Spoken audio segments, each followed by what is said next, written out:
Hello, it's Davey Mooney coming to you from the University of North Texas, where I run the jazz guitar program. Benedetto artist, Sunnyside Records artist. Way back, y'all.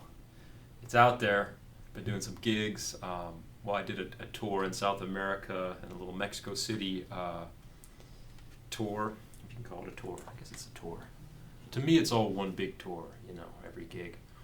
And getting ready to do some gigs here in the DFW, Texas area in the fall. Got some other Sunnyside records, 2 Mel Bay books, Personalizing Jazz Vocabulary, and Into the Labyrinth, An Anatomy of Position Playing for Jazz Guitar. And getting ready to start the fall 2023 semester over here at UNT. We've got a great crop of freshmen coming in. We just did the big, long, epic meeting yesterday and met the students, etc. That's not what I want to talk to you all about today. I want to talk about the tune In Your Own Sweet Way, which was written by Dave Brubeck and performed, I guess, most famously by Miles Davis on the record. What's this record called again? Workin'. Sometimes I get confused. Workin', Relaxin', Steamin', Cookin'. It was on Workin' in, I guess they recorded it in 56 or so, released in, I think, 1960. Wes Montgomery also recorded it on The Incredible Jazz Guitar of Wes Montgomery in, I guess, 1960 as well. And I know this song mostly through Steve Masakowski, as with many of these songs that I play. He recorded it on For Joe. I guess that came out in like 2000, but he used to play it on gigs all the time. And when I was a teenager in New Orleans, and I used to go to Snug Harbor on Tuesday nights and see Steve play trio, it's amazing. It was 2 hour-and-a-half sets of trio. That's a lot of trio. He would always play this song. And it's funny, in my mind, I always classified it with the tune Peace, Horace Silver, I guess mainly because they both starred with that 2-5 in G minor. And then they go to different places after that. But I don't know, somehow. And there's other sort of little maneuvers in the song that remind me of Peace a little bit too. But so it was originally recorded by Dave Brubeck, and I was doing my research before this video because, it's like I knew Brubeck wrote it and I knew that Miles did it, and that was the version that sort of introduced it, I suppose, to the larger jazz community, but I'd never heard the Brubeck version. So it's a record called Brubeck Plays Brubeck, and it's a solo piano thing. And I first heard the song on the Wes Montgomery record, Incredible Jazz Guitar, and so I always thought of it as a ballad. And I guess I figured that the original version was a ballad, but Wes is the only one I've encountered. I'm sure there's other versions that I haven't heard, but where it's really like a straight up ballad. The Miles one's kind of medium, slow swing. Brubeck, it's definitely got a little tempo to it. It's kind of difficult. He does so many interesting little inner voices and things. There's that sort of contrapuntal, voice-leading, classical thing going on, and I feel like there are extra bars here and there. It's kind of hard to determine exactly what. It's improvised, and there's extra bars and things in the song. The Miles version is really cool. Well, let me just go through I'll sort of talk about how I play the song, and then maybe talk about the different versions. And there's always those few spots where you're like, huh? Oh, they played that there? Oh, they don't play that. Why don't they play that? But basically, you've got a minor 2-5 in G minor. Although, minor 2-5 right away, like a minor 7 flat 5 chord wasn't always, the coin of the realm. I feel like Brubeck is going. He's got like a moving line. I'm not convinced. The melody itself has that flat 5, so okay, it's a minor 7 flat 5, and there's A in the bass. So let's leave it at that. But it's always like, I kind of hesitate in the 1950s when we're talking about minor 7 flat 5 chords. Anyway, so minor 2-5 to G minor. And some people go to C7 there, but some people just hang on the G minor, and sometimes it's G minor major 7. Wes he kind of goes from minor major 7 to minor 6, and then you have a 2-5 in B flat to B flat major to E flat major 7. So it starts off, it's kind of like Autumn Leaves in a way, like the bridge of Autumn Leaves anyway. And then you have this quick modulation to G flat major, so A flat flat minor 7, D flat 7, G flat major, B major, like a 4 chord.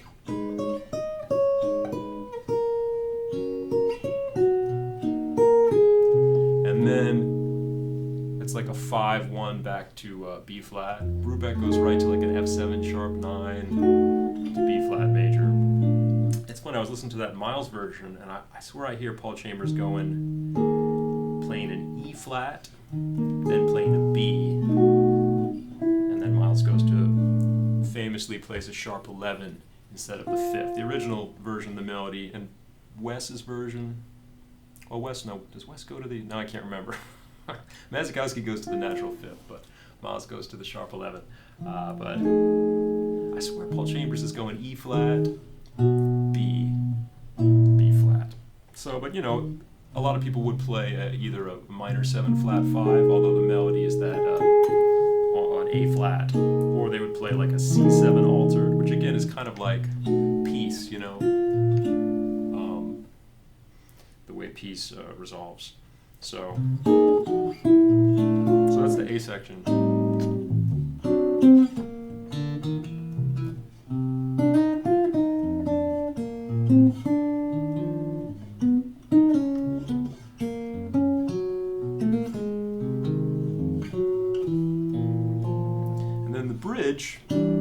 This was kind of tripped me out about the Miles version. I swear Miles goes E minor 7, A7, D minor, or D minor major 7. And I'm so used to hearing that chord be D major there, having it be a 2-5 to D major, that I almost was second guessing my hearing. But then on the head out, I heard, and during Train takes 2 choruses, I don't know if I'm just so used to hearing D major that I was hearing D major there, or if because in the bridge that happens twice. You get E minor 7, A7, D something, E minor 7, A7, D something. I was hearing that, I heard D major and D minor in there, and on the head out, I definitely heard them go D minor major 7 and then D major. So I don't know. But Wes goes, that Tommy Flanagan plays the bridge part, and he plays E minor 7, A7, D major twice.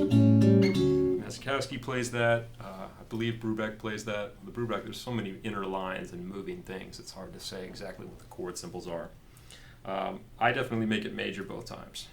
And then, this is kind of interesting, you have D minor, G7, sort of C, and then maybe A flat 7 to G7. Although Miles goes D minor 7, G7, kind of C major over E or C, and then E flat 7, there's an E flat 7 in there, and then A flat 7 to G7. And Wes also does that. He goes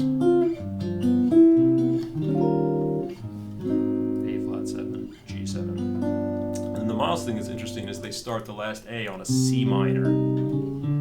It's almost like the G7 is 5 of C minor to D7 to G minor. Of course, C minor with A in the bass is A minor 7 flat 5, or the famous minor 6 chord with the 6 in the bass that Dizzy and Thelonious Monk talk about. It's the same. It's the same function, more or less, subdominant. And then last A is the same thing. Oops. Is it that? Is it? Or is it?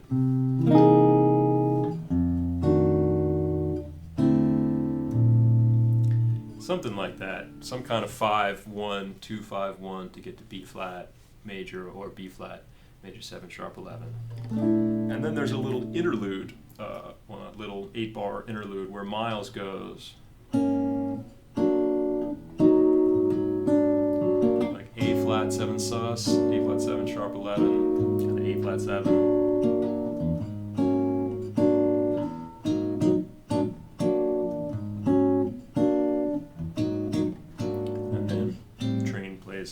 Two choruses on the song.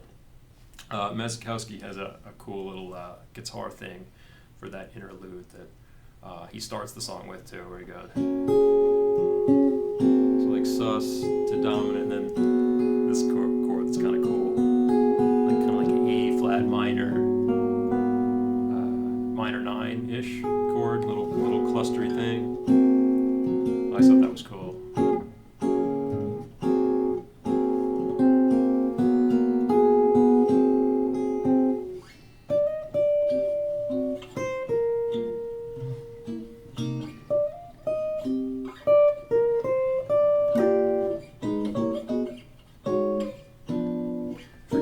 Wes has these really nice voicings. You know, those ballads from Incredible Jazz Guitar have such specific like voice leading in the chords on the head, and I'm sure you can find that on YouTube. Someone's got the exact voicings. I like how sometimes he'll connect things with diminished chords, so you get like, I don't think that's exactly what he does on that side.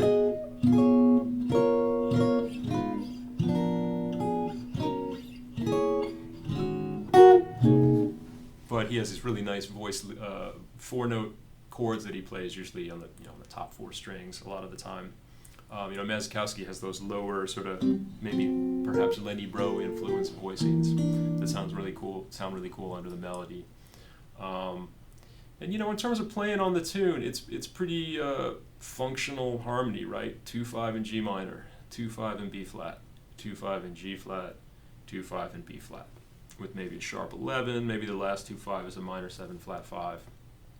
Bridge 2/5 to D twice, 2/5 to C, and the little turnaround A flat 7, G7 that you get on a million songs, right? In this kind of key area, it's sort of like the end of the bridge of what is this thing called? Love. It's the end of the bridge of You and the Night and the Music, right? I think. I just feel like I come across that progression so often in tunes and so many different keys. I don't know, it's just kind of like a very common way to get out of the bridge of a jazz tune. And I just play my bop stuff.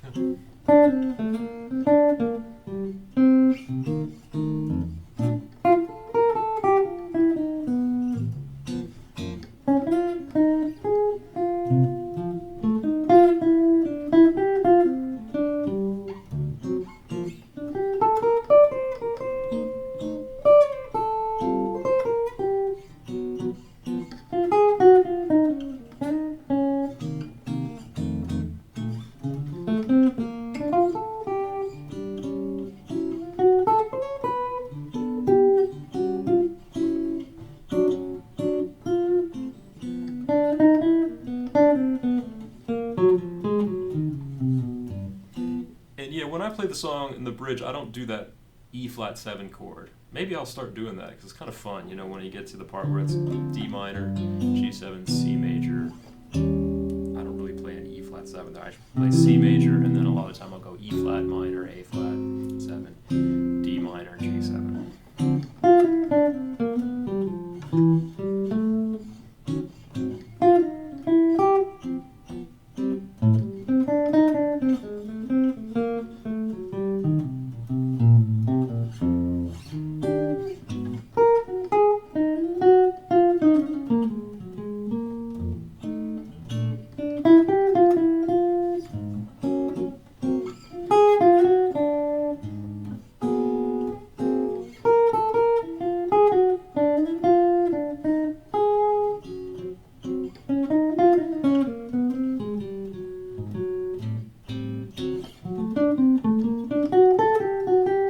So forth. I feel real comfortable with that song. Kind of just a bunch of 2/5s, and it's a beautiful tune. I love those 3 versions. I like the Brubeck too, but particularly Wes, Incredible Jazz Guitar, such a great record. With the Heath brothers, Tootie and Albert Heath on bass and drums, Tommy Flanagan, some of Tommy Flanagan's most beautiful playing, and Wes, and then of course Masakowski playing that song for Joe with Bill Huntington and Johnny Vidakovich. So I'm going to play a couple choruses on it, 1 or 2, and hope you enjoy it, y'all.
Bye.